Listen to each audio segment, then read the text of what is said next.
What's going on, guys? It's Jordan DeYong here, and today I want to ask you if you've ever considered short-term rental stays for your investment property. Short-term rental stays are another avenue for property investors to increase the cash flow on their investment properties. In this video, I'll specifically be talking about Airbnb. I've set up 2 Airbnbs for our 2 investment properties, and I want to go over the benefits and disadvantages so that you can make your own decision. This is going to be more of a side business than just the typical passive income investment property.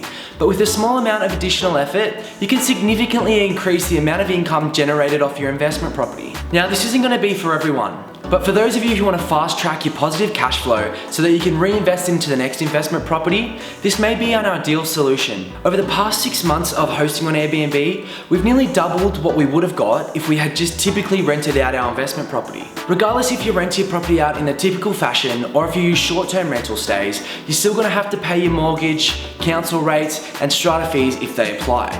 With the addition of just having to pay gas, electricity, and water fees, it can be well worth the trade-off to go the short-term rental stay. Property managers are no longer required. If you want to manage your Airbnb yourself, it's pretty straightforward. All it requires is a bit of interaction between you and all your guests.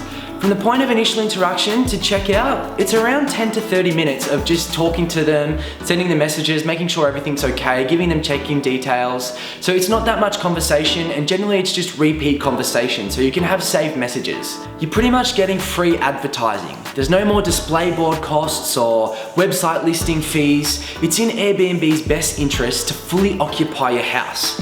Without Airbnb finding guests for you, you're not going to get paid, which means they're not going to get paid. And in the worst case scenario, you're just going to pull your house off the website because they're not occupying and doing their job. Now, when I say mostly free advertising, there are some fees that could be considered as part of your advertising costs.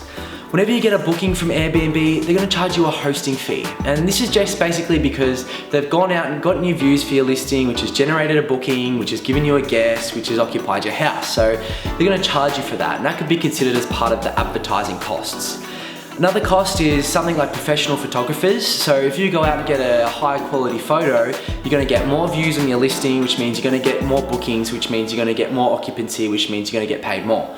So something like a professional photographer, even though it's just an upfront cost, can be considered part of your advertising cost. If you're one of those people who sleep better at night, knowing that your investment property is well looked after, having guests check in and out regularly gives you more control of your investment property.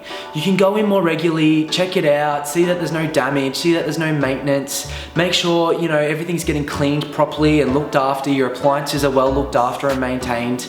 Instead of just being stuck in a 12-month contract with a tenant you're not really sure about.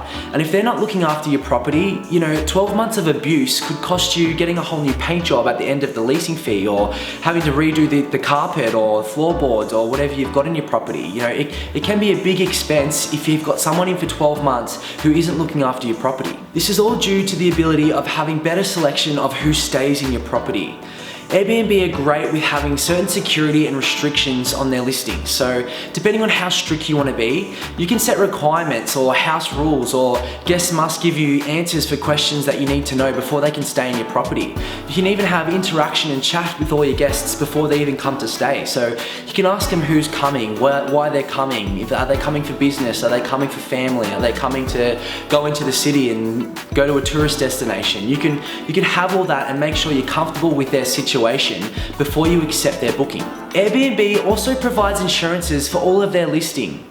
The Host Protection Insurance Program currently provides primary liability coverage for up to $1 million USD per occurrence in the event of a third-party claim or bodily injury.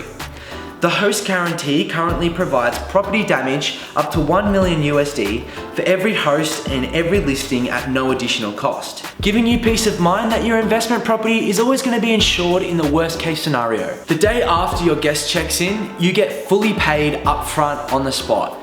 Airbnb deals with all the payments. There's no late fees or awkward conversations with your guests about when they're going to make payment. This is a massive benefit if you've got a month or longer stay. Getting paid upfront means you don't have to worry about being out of pocket for your running costs. Especially if you've got something like an offset account against your mortgage, where you're getting fully paid into, you're already starting to reduce your interest repayments from the day after they check in. With all of these benefits, it does come with some risks and disadvantages that you should consider before deciding if Airbnb is right for you. As I said before, this is no longer just a set and forget passive income investment property. Airbnb is going to take a little bit of additional work.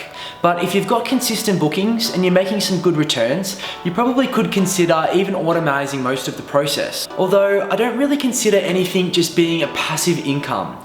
If you've got a rental property, you still did all the work to acquire it, buy it, find it, agent. You've still got to list it, you've still got to find a property manager, you've still got to maintain your property manager, make sure they're being competitive. All of this stuff takes time. A better indicator is something that I like to call ROT, or return on time, meaning what return are you getting from the time invested? So if you've already got an investment property rented out that's a negatively geared, it's actually a negative return on time. So whatever time you've already spent setting it up, maintaining your property manager, talking to your property manager, getting new tenants, all that sort of stuff, if that's not bringing in money for you, you're actually losing money. So it's a negative return on time. The three biggest time constraints for managing your property on Airbnb are going to be: one, cleaning your property after a guest check out. I'd allow about 3 hours for one person to do all of the cleaning.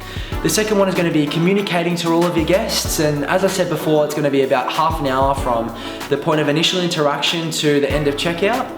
And then your third biggest time constraint is just going to be managing your listing and being competitive with your pricing. So I'd allow about 2 to 3 hours up front to initially manage your listing, and then maybe about half an hour every week after that just to maintain your pricing and make sure you're always being competitive.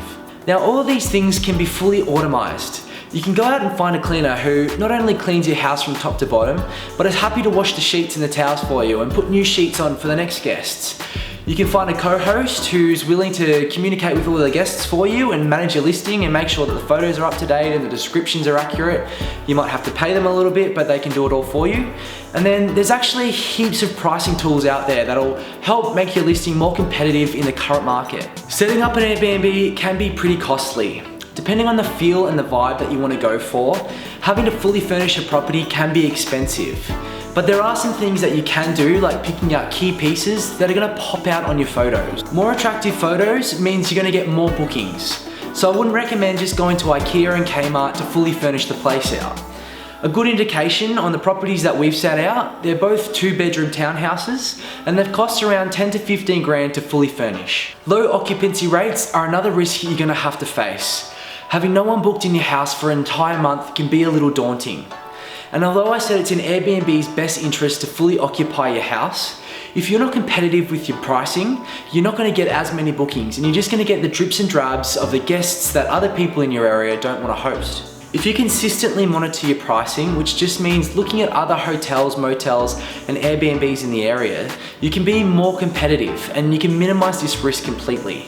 Alongside doing that, I would just get rid of any other high additional costs. So if you've got a high security deposit, a really high cleaning fee, and like a really high additional guest costs, these are going to deter guests or potential guests from actually booking your place. Another question that we do get asked a lot is, oh, what if they throw a party in your property? Or what if they're going to damage your carpet and you have to replace it? And although it's a risk that we're well aware of, we haven't had to face it yet, thank goodness. And the way we mitigate this risk is just being selective with who we allow to stay in our property. You know, we only allow professional working people to come and stay. If you just communicate with your guests and say, hey, you know, why are you coming to town? Who's coming to stay with you?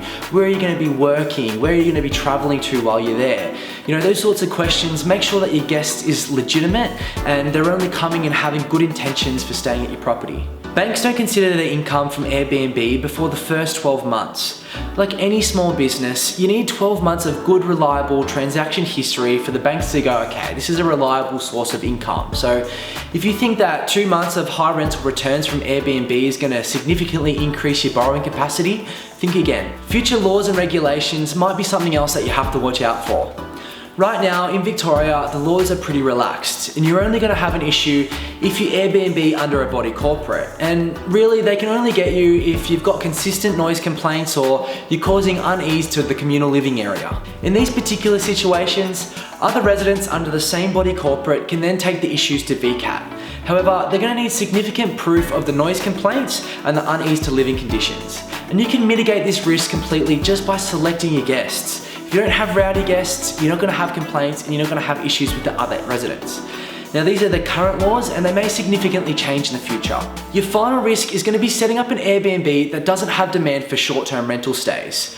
Setting up an Airbnb in suburbia, away from the airport, away from public transport, away from the city, there's just not going to be any demand for it. So don't go setting up an Airbnb there. If you've got a property in a holiday spot, such as a beach or a tourist destination, just be wary that your bookings may be seasonal. So you're going to have to factor in for your low occupancy rate seasons into the price of your high occupancy rate season. So your price is going to cover your whole year end to end. It's not just going to cover the high season, it's going to cover your low season as well. As always, seek your own professional financial advice for your current situation.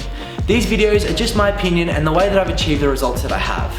If you want more content like this, hit the subscribe button and the notification button so you don't miss a video. And until next time, happy house hunting.